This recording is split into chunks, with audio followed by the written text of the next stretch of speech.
Outside of this one church town, there's a gold dirt road to a whole lot of nothing. Got a deed to the land, but it ain't my ground. This is God's country. We pray for rain and thank Him when it's falling, 'cause it brings a grain and a little bit of money. We put it back in the plate, I guess that's why they call it God's country. I saw the light in a sunrise, sitting back in a 40 on the muddy riverside, getting baptized in holy water and shine with the dogs running. Saved by the sound of a pin-found Dixie whistle in the wind, that'll get you heaven bound. The devil went down to Georgia, but he didn't stick around. This is God's country. We turn the dirt and work until the week's done. We take a break and break bread on Sunday, then do it all again, 'cause we're proud to be from God's here from Infographic News for Kids. Today is July 1st of 2019. It's a beautiful Monday, and I hope y'all are doing great. Our mission is to inform the youth of all nations of the world being created for them to inherit. Our constitutional quote for today is, "It's every American's right and obligation to read and interpret the Constitution himself," said by Thomas Jefferson. The answer to my last video's constitutional question is the 18th Amendment was the only amendment to be repealed. And now for the news. Let's go. Holocaust survivor says AOC should leave Congress and get a Nobel in stupidity. A 93-year-old Holocaust survivor spoke out against Representative Alexandria Ocasio-Cortez's statements last week comparing migrant detention centers to concentration camps. My bad. He said she should be removed from Congress. She is spreading hatred and stupidity, said Ed Mossberg, the survivor. He also added, "The people on the border aren't forced to be there. They go at their own will. If someone doesn't know the difference, they're either plain stupid or just don't care." Mossberg, who is also the president of the Holocaust education group called From the Depths, invited AOC to tour the German Nazi concentration camps. Members of the Congress urged her to go, but she declined it publicly. He survived the Plaszow and the Mauthausen camps and He survived the Plaszow and the Mauthausen camps and said he hoped to take her to those sites and the site where his mother was killed. Quote, "I would like to nominate her for the Nobel Prize of Stupidity," is what he said. Well, she is a pretty dumb woman because, well, she obviously did not pay attention in her history class on the Holocaust section. I learned about it. I read books about it. Teachers read me books about it. And I wouldn't compare anything to a concentration camp that we have here in America. Because, like Mr. Mossberg said, they come here at their own will. They don't have to come here. They're not being forced onto a bus by the ICE people or by the people in Mexico or wherever they're coming from and shipped here. No, they're not. They're walking here or driving here on their own, at their own will, freely doing so to come to America. So she should do some research. She should get her facts straight and just stop being dumb. And she's making all of us women look bad. So, if you're a woman out there and you agree with AOC, you're making us all look bad. If you're a woman out there who don't agree with AOC, congratulations, good job. Because you guys are the smart people, and Cortez is an idiot. That's all I'm going to say. What do you guys think? This next article is headlined, Customer Scalds Burger King Worker. Following a dispute in the drive-thru lane, a Burger King, a Florida teenager yesterday walked into the restaurant and threw a cup of scalding hot coffee on a worker who suffered burns on her face and arms and on her hands. Anastasia Lantier, who is 18, entered the Burger King around 10:20 a.m. due to an issue that took place in the drive-thru. Once inside the restaurant, she got into a verbal altercation with a employee there at the checkout stand. During that altercation, Lantier allegedly grabbed the coffee cup off the counter that was scalding hot with coffee in it and threw it at the employee. Lantier was arrested on aggravated battery charge, and she could have potentially scarred this woman for life. I'm telling you what, if I work in a fast food restaurant and I have to deal with something like that, it's going to be really bad. I'd probably get fired from my job. I'm not even playing. Like, yes, customer service, you're supposed to be nice to people. And no matter what they do, you're still supposed to be nice to them. But I'm telling you, if I get hot coffee splashed in my face intentionally, or food thrown on me that was hot intentionally, it's gonna be a very bad day for somebody. Like, I'm not even playing. Because you don't go around throwing things on people just because you get mad at them or you get into an argument with them. Like, that does not give you the right to throw coffee on somebody or hot food on somebody. Like, that ain't right at all. And I wouldn't want anybody to do that to me, so I wouldn't go and do it to somebody. Because, you know, the golden rule, treat people how you want to be treated. But if somebody treats me like crap, I'm going to treat them like crap, and then we both end up getting arrested. But then again, I am too nice for that. But still, it could potentially be a very bad day for the both of us. What do you guys think? Teen mob busts police cars in Philadelphia brawl. A mob of 4 teenagers severely damaged at least 4 cop cars late Sunday night at a gathering in Philadelphia. Well, that was dumb. I mean, I don't like police either, but I'm not gonna go smashing their cars, doing some crazy stuff like that. That ain't gonna happen. Chief Inspector Joel Dales estimated that there were anywhere from 800 to 1,000. There were a lot of young adults out tonight. Police said that the teens bashed the vehicle's hoods, broke off side mirrors, and busted windshields during the brawl.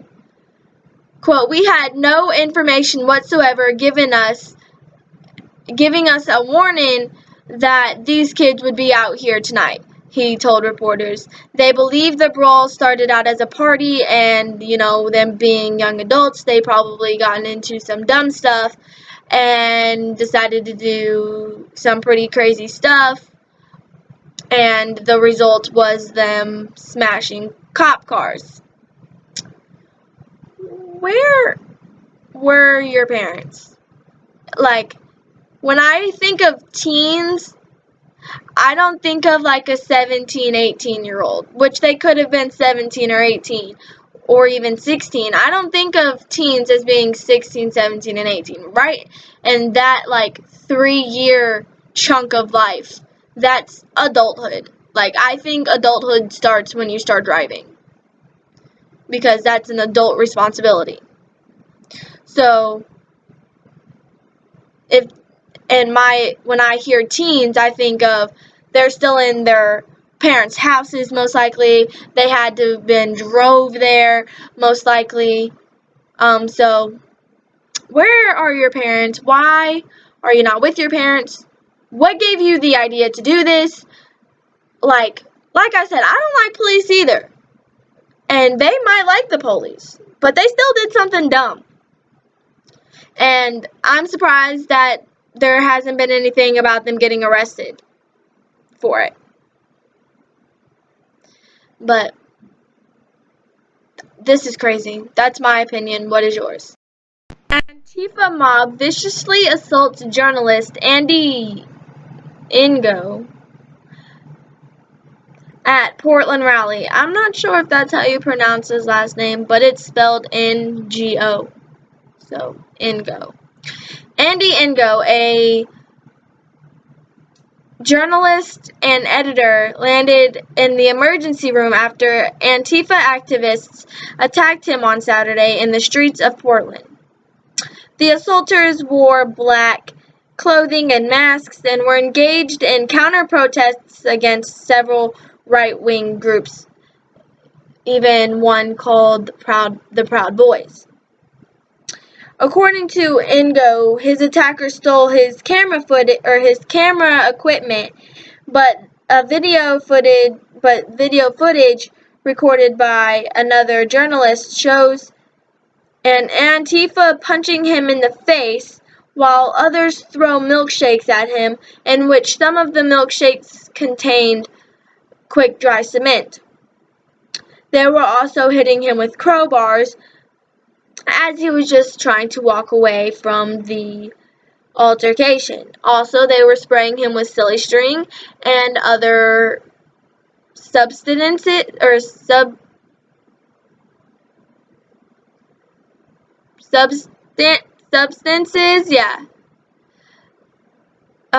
that were not friendly, I'm sure, to the skin or to the eyes.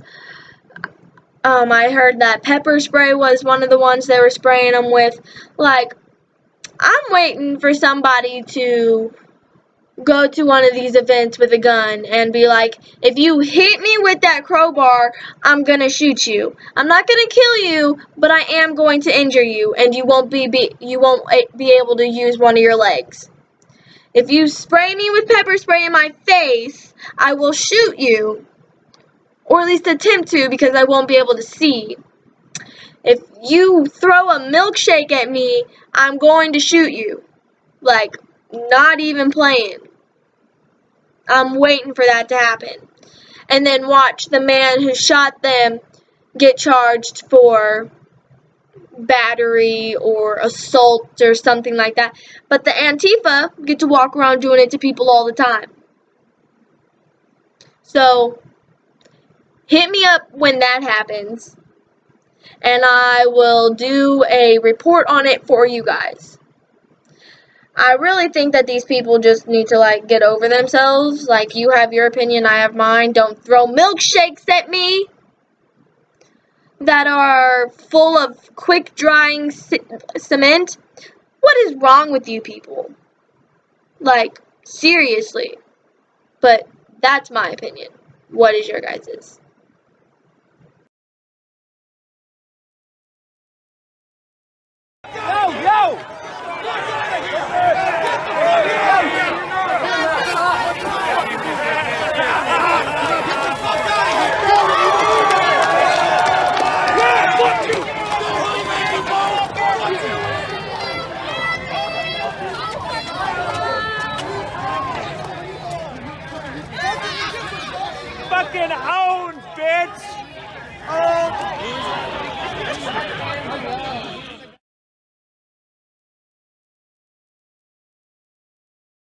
that is all the news I have for you. So we're going to jump into the Bible verse and the constitutional question, which is,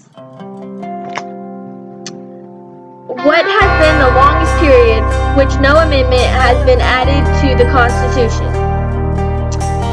And our Bible verse for today is, greater love has no one than this, that someone lay down his life for a friend. There's a gold dirt road to a whole lot of nothing. That is from John chapter 15-13. But like I said, that is all the news I have for you guys today. So I hope you like, comment, subscribe, share, and I'll see y'all in my next video. Bye guys. A little bit of money, we put it back in a plate. I guess that's why they call it God's country.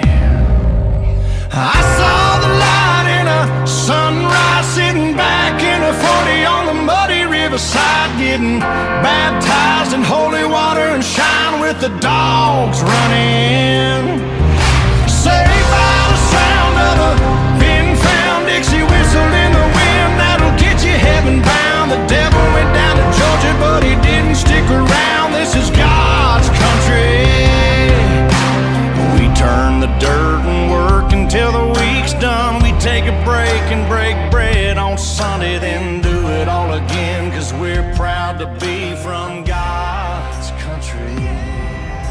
I saw the light in a sunrise, sitting back in the 40 on the muddy riverside, getting baptized in holy water and shine with the dogs.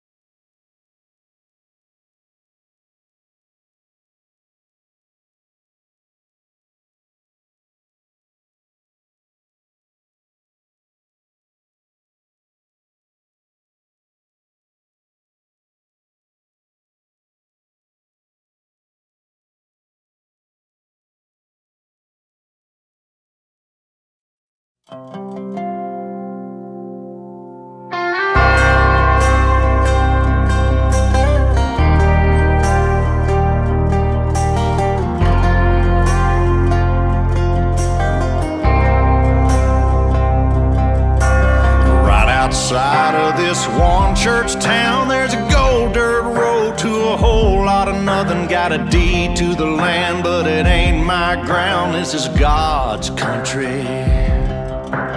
We pray for rain and thank Him when it's falling, 'cause it brings a grain and a little bit of money. We put it back in a plate. I guess that's why they call it God's country. I saw the light in a sunrise, sitting back in a 40 on the muddy riverside, getting baptized in holy water and shine with the dogs running. Saved by the sound of a pin-found Dixie whistle in the wind, that'll get you heaven bound. The devil went down to Georgia, but he didn't stick around. This is God's country. We turn the dirt and work until the week's done. We take a break and break bread on Sunday, then do it all again, 'cause we're proud to be from God's country. I saw the light in a sunrise, sitting back in a 40 on the muddy riverside, getting baptized in holy water and shine with the dogs running. Saved by the sound of a pin-found Dixie whistle in the wind, that'll get you heaven bound. The devil went down to Georgia, but he didn't stick around. This is God's country.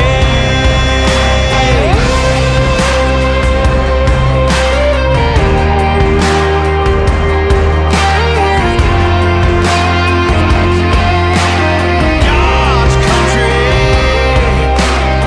I don't care what my headstone reads or what kind of pine wood box I end up in. When it's my time, lay me 6 feet deep in God's country.